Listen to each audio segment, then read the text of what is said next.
যে গোবিন্দের যে মাথায় চূড়া আছে দেখবেন ওই চূড়ায় ময়ূরের পালক থাকে। তোমরা মুরগি পোষো, মাথায় কেন ময়ূরের পালক থাকে? ওই মুরগির পালক নেয় না, হাঁসের পালক নেয় না, পাখির পালক নেয় না, কোনো পালক নেয় না। ওই কেলো ছোঁড়া কেন ময়ূরের পালক নেয়? ওই ময়ূরের ভিতরে কি আছে বলছে, এর দুটো তত্ত্ব। যে মেয়েটা উত্তরগষ্ট করে গেছে ও একটা তত্ত্ব বলে গেছে, রাধারানী নাকি ময়ূরের রূপ ধারণ করেছিল। আরে সেই ময়ূরের পাখনা নাকি আমার গোবিন্দ মাথায় নিয়েছিল, ওটা একটা বাদ দিলাম। আমি বলা কথা বলি না, আমি নতুনটা বলি। এবারে শোনো মা, তত্ত্ব কি বলছি। যেদিন রাম সীতাকে নিয়ে বনবাসে গেল, একটু মন দিয়ে শুনবে। রূপ বর্ণনা মানে তত্ত্ব, না হলে রূপ হয় না। রূপ নাচা গানের পালা নয়, এটা হচ্ছে বিশ্লেষণের পালা। শোনো মা, আমার রাম যেদিন সীতাকে নিয়ে বনবাসে গেল, রাবণ আমার মা সীতাকে হরণ করলো। যখন মা সীতাকে রাবণ হরণ করেছে, যখন সীতা আমার রাম রাম রাম বলে চিৎকার করছে, রক্ষা করো রক্ষা করো স্বামী, তুমি আমাকে রক্ষা করো। সীতাকে হরণ করে নিয়ে যখন রাবণ রাজা পুষ্পরথে চড়ে চলে যাচ্ছে, মা সীতার চিৎকার শুনে রাম তো এলো না, এলো জটায়ু পাখি। ওই জটায়ু পাখি সীতাকে উদ্ধার করবে বলে উঠতে উঠতে যখন রাবণকে হামলা করতে যাবে, রাবণ নিজের তরবারি দিয়ে ওই জটায়ু পাখির একটা ডানা কেটে দিল। যখন ডানা কেটে দিয়েছে, জটায়ু পাখি আমার মাটির উপরে পড়ে গেল। ছটফট করতে করতে রাম রাম রাম বলে চিৎকার করছে, দেখা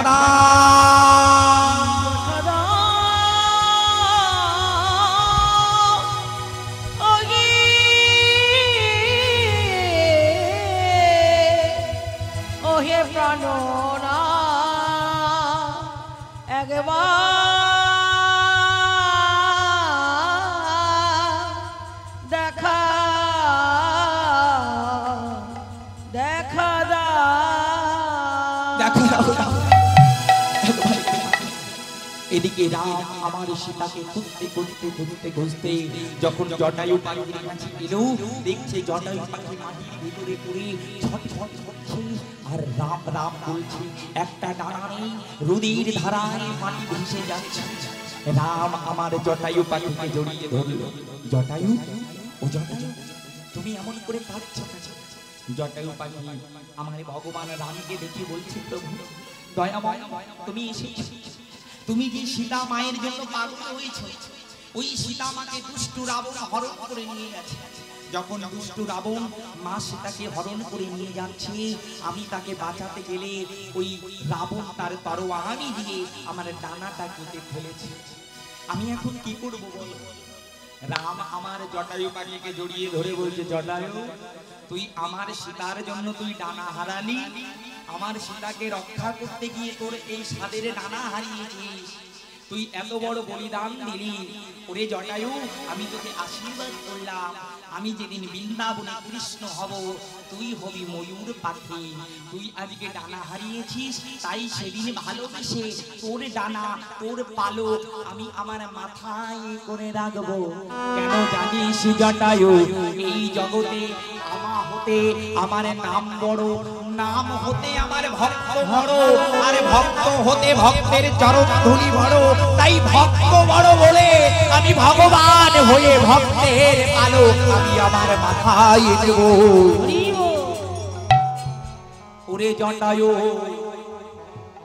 এই জগতে আমি প্রমাণ করে দেব, যদি কোনো ভক্ত ভগবানের জন্য কিঞ্চিত করে, সেই ভক্ত যদি ভগবানের জন্য কিঞ্চিত করে, ভগবান তার কাছে ঋণী হয়ে যায়।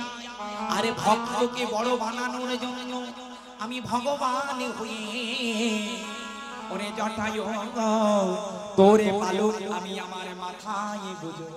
তাই মা আমার গোবিন্দ ভক্তকে বড় করবে বলে দেখুন, ভগবান ভক্তকে ভালোবেসে তিনি তার মাথায় পুরে রেখেছেন। তাই জটায়ু পাখি আজ বৃন্দাবনে ময়ূর হয়েছে, আর সেই ময়ূরের পুচ্ছ আমার গোবিন্দ মাথায় নিয়েছে। তখন ললিতা আমার বলল, এটা নয় বুঝলাম, তোরে গোবিন্দ কেন ময়ূরের পালক মাথায় ধারণ করে। ওগো রাধারানী, তবে বুঝিতে পারলাম না, ওই ময়ূরের পালক ডানে হেলে না, আবার সামনেও হেলে না, আবার ওই ময়ূরের পালক তোর গোবিন্দের পেছনেও হেলে না। বলে রাধে, ওই ময়ূরের পালক কেন বামে হেলে থাকে? ওরা ওই ময়ূরের পালক সামনে হেলে না, পেছনে হেলে না, ডাইনে হেলে না, বামে কেন হেলে থাকে? রাধারানী আমার কখনো বলে, তোরা জানিস না কেন বামে হেলে থাকে জানিস? আমার গোবিন্দের বামে আমি থাকি বলে, আমার গোবিন্দের বামে আমি থাকি, তাই ওই ময়ূরের পালক আমার পরশ পাবে বলে, তাই ময়ূরের পালক বামে হেলে থাকে। তোরা কি জানিস না রে?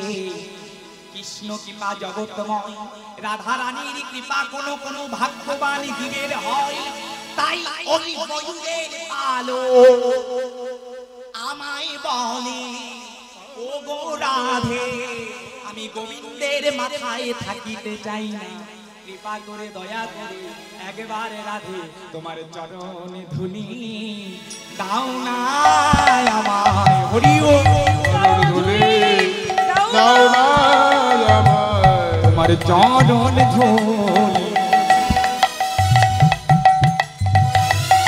দাও না আমায়, তোমার চরণ ধুলি দাও না আমায়। ওই ময়ূরের পালক আমার সঙ্গ পাবে বলে সে বামে হেলে থাকে। এবার ললিতা বলল, বুঝলাম বুঝলাম, তোর বধুর কত রূপ, তোর বধুর কত গুণ, আর সেই গুণের বাহাদুরি হচ্ছে তুই। ললিতা, শুধু তাই দেখেছি, আরো কি দেখলাম জানিস? আমার বধূ একেতে তিনি এত সুন্দর করে চূড়া বেঁধেছি, আবার কপালে কত সুন্দর তিলক করেছি জানিস? সেই তিলকের কত বলি হারি, তোদের কাছে বলি শোন, আমার বধূ কেমন করে তিলক পড়েছে, তোদের কাছে বলি শোন। ও ললিতা, একেতে বধূর সুন্দর কপাল, আবার সুন্দর তিলক, আমার বধূর শোভাখানি কত সুন্দর হয়েছে, তোদের কাছে বলি শোন। বলি টল তিলকে মুখ ঝল, তিলক মুখ ঝলক, ধনুয়ার ধোঁয়া, আমকি অবধামকি ধনু আধন, ধামকি ঝনক ধুলা, আবার ভামকি ভামকি ভামকি ধনুয়ার ধোঁয়া, অবধামকি ধামকি ধনু আধন। বলি ও ললিতা, কি দেখলাম জানিস? তিলক পড়েছে কেন জানিস? আমার কি মনে হয় জানিস? আমার বধূ কেন তিলক পড়েছে জানিস? ও ললিতা, বলি আমার মতো রমণীকে আমার বধূ তিলক পরে কি করে জানিস? আমার মতো রমণীকে ভোলাবে বলে রাধারানী বলছে, তোরা কি জানিস না তিলক ত্রিলোক? আমার বধূ তিলক পড়েছে, তিনটে লোক স্বর্গ মর্ত পাতাল ত্রিলোককে ভোলাবে বলে আমার বধূ যে তিলক পড়েছে, ওই তিলক যদি কেউ দেখে, সে অসুর হোক, গন্ধর্ব হোক, কিন্নর হোক, দেবতা হোক, মানুষই হোক না কেন, আমার বধূকে দেখে সে ভুলে যাবে, তাই সে তিলক পড়েছে ত্রিলোককে ভোলাবে বলে। আবার রাধারানী বলছে, না না না না, ও তিনটে লোককে ভোলাবে না, ও স্বর্গও ভোলাবে না, ও পাতালও ভোলাবে না, ও মর্তও ভোলাবে না, ও কি ভোলাবে জানিস? ত্রিলোক। ত্রিলোক কি বলছে? স্ত্রীলোক, মেয়ে লোক, মেয়ে লোককে ভুলাবে বলে আমার গোবিন্দ তিলক পড়েছে। ওরে ললিতা, আমার গোবিন্দ ত্রিলোক। স্ত্রীলোক কাকে বলে মা?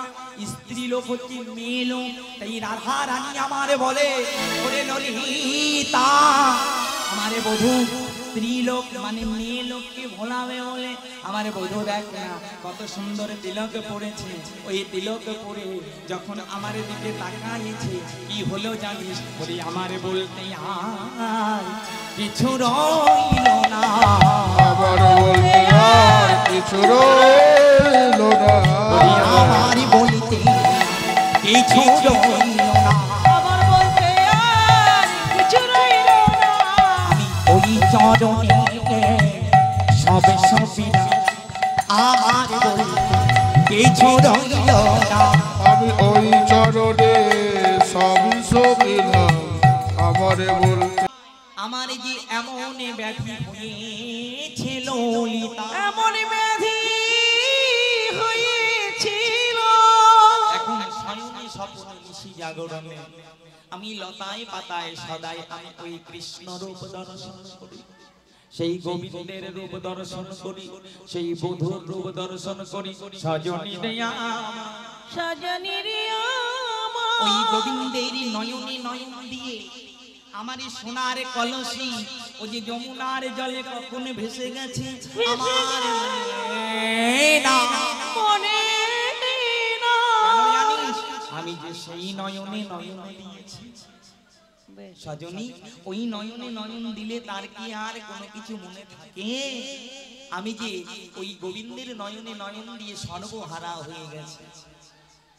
একবার ওই আমার গোবিন্দের রূপে যখন নয়নে দিয়েছি, এবারে ঘরে ফিরে এসে আমার আর কোনো কাজে মন লাগে না। এখন আমি চোখ বুঝলেও সেই গোবিন্দকে দেখি, আবার চোখ মিললেও গোবিন্দকে দেখি, আবার ঘুমলেও গোবিন্দকে দেখি। বলে বলে ললিতায় আমি এখন কোথায় যাব? বলে বলে ললিতা, ললিতা রে এখন একবার বলি দি, আমি এখন কি করব? আমি এখন কোথায় যাব? আমি তো সেই রূপের মানুষটাকে দর্শন করে আমার জাতগুলো মানুষ সব হয়েছে।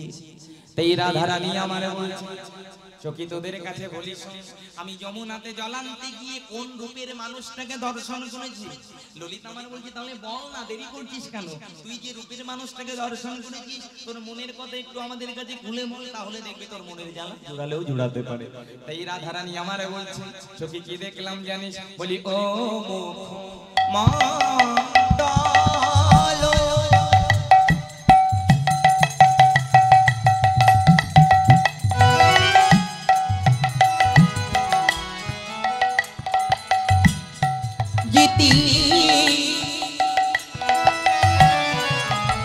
শারদ সুধার অগয় মুখ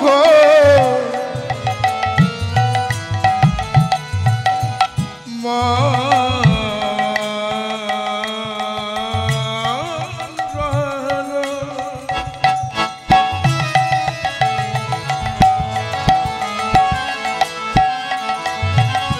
জিতি শারদ সুধাকার মুখ মণ্ডল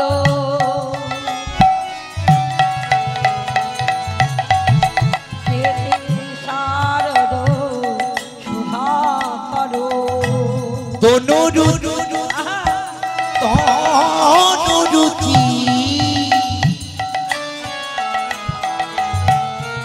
তরুণ তমা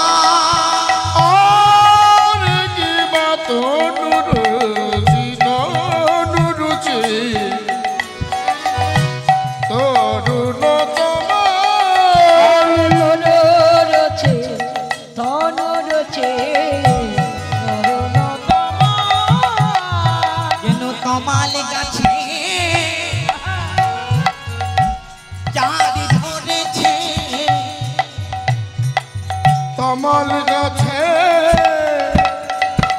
চাঁদ ধরেছে, কমাল গাছে চাঁদ ধরেছে। আমি যমুনায় যা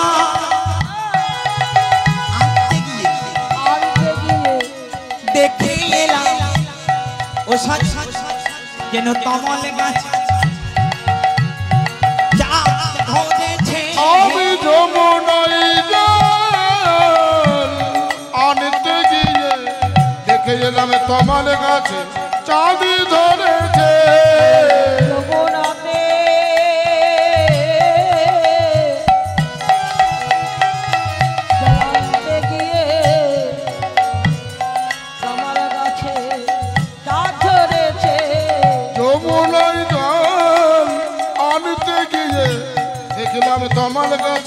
কাঁদি ধরেছে বলি তোরা তো